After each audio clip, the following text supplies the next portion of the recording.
Hello there guys, Professor De back here with another Chaos Galaxy video. Um, I'm kind of glad to be back. I recently watched some of Zach's new videos and kind of got inspired to come back for a bit. Uh, so yeah, this is just gonna be some rant video on my experience coming back and just in general what like the experience of me coming back and seeing what happened to the game and everything. So yeah, let's start with the ban list. So this is probably the biggest change. Uh, so when I left, Bernard and Cosmic Treasure were the most recently banned cards. But it looks like there are more cards now, so there's Phantasmal Spoons. I can understand that, because that card was honestly quite broken for being a card that slots into every deck. And yeah, it's just a great filter card. Phantom Matter, it was broken from the start. Could go into any deck and just steal wins out of nowhere. So yeah, pretty strong card. Can see why it's gonna get banned, and also it's sort of like future proofing because eventually there will be like really powerful cards that to like resurrect with Phantom Matter. So pretty fair. Point Turret, this card steals games. Like truly is a card that says you steal a win sometimes, or just and it's very annoying to play against. And if you're banning Bernard, you kind of have to ban Point Turret because I would say both those cards kind of cancel each other out. But that Bernard was definitely a very toxic card. So if Bernard goes, Point Turret has to go, and that's pretty fair. Half ban cards, we have Dark Spark, Diabolus. I don't even know why this card's banned because I'm still pretty new to the current meta, so I'm not going to talk much about it. Yeah, the rest is pretty normal. We got Galaxy Crash for Sail Sign, Pelfam, Warple Jetpack, AAA, Beast of the Black Hole, Planetary Field, and Relic Hex Mine. I am surprised on AAA.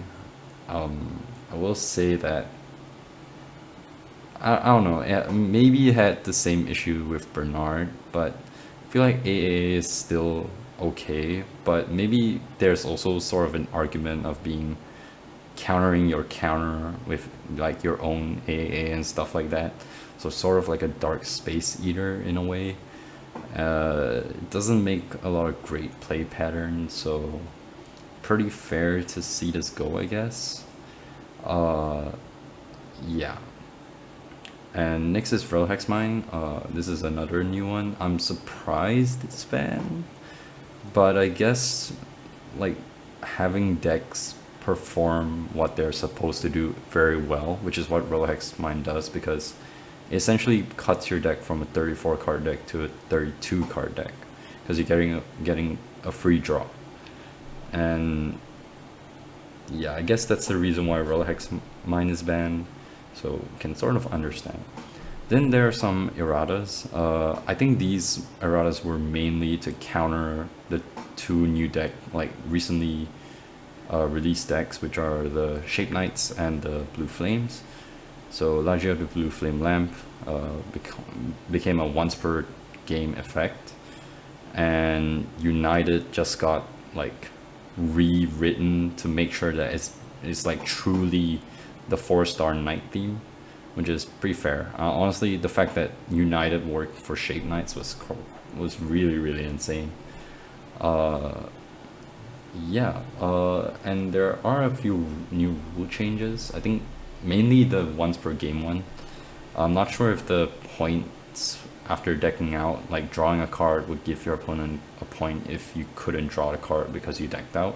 I don't know if that was a thing long time ago. I don't remember it being there. But yeah, a new hard once per game rule of each, like each name of a card could only activate it once. Basically, Orbov, each copy of Orbov will only have its effect trigger once. So even if you had two copies, the second copy was useless. That's basically what I got off. Yeah, that's how it was explained to me, and I was quite surprised. But it sort of balances the new Logi, I guess. But yeah, okay. Next, we have the general thoughts of my first few days coming back into the game. Uh, I am still sad on a Cosmic Treasure Band and the Phantasmal Spoons because I'm a combo player. So these two cards being gone kind of says that I will have less cards to work with. Kind of sad, but I can understand. So yeah, new archetypes. So Logi being super broken, like just the blue flames are super duper broken. I've never seen a stronger set, like stronger archetype in Chaos Galaxy. Uh, then we have the Shape Knights, pretty strong, but not fully broken. I would say that they are pretty decent, pretty cool, pretty fun to play with as well. I haven't tested them out yet, but they do seem pretty sick. Skellies. So the release of Skelly Queen and the unbanning of Skelligast was quite surprising to me because I thought these play patterns were sort of looked down upon and everyone wanted it out of the game, but I guess not. And yeah, with the addition of Skelly Queen, Skellies look pretty strong. So yeah, also the meta is still the same. Same old mid-range value decks that use your kill pile, bringing back creatures, and yeah, it's just the old mid-range value decks that always run around Chaos Galaxy. But there are some new archetypes, and there is a new archetype I'm working on, which I'll release in a later video. And yeah, the last point, set 5 cards are pretty sick. I will say that most of the set 5 cards are pretty nice, especially the Scardian of the Moon. Pretty sick card. Kinda, I wouldn't say it's broken. I would say that it's a good card, but not fully broken. Yeah.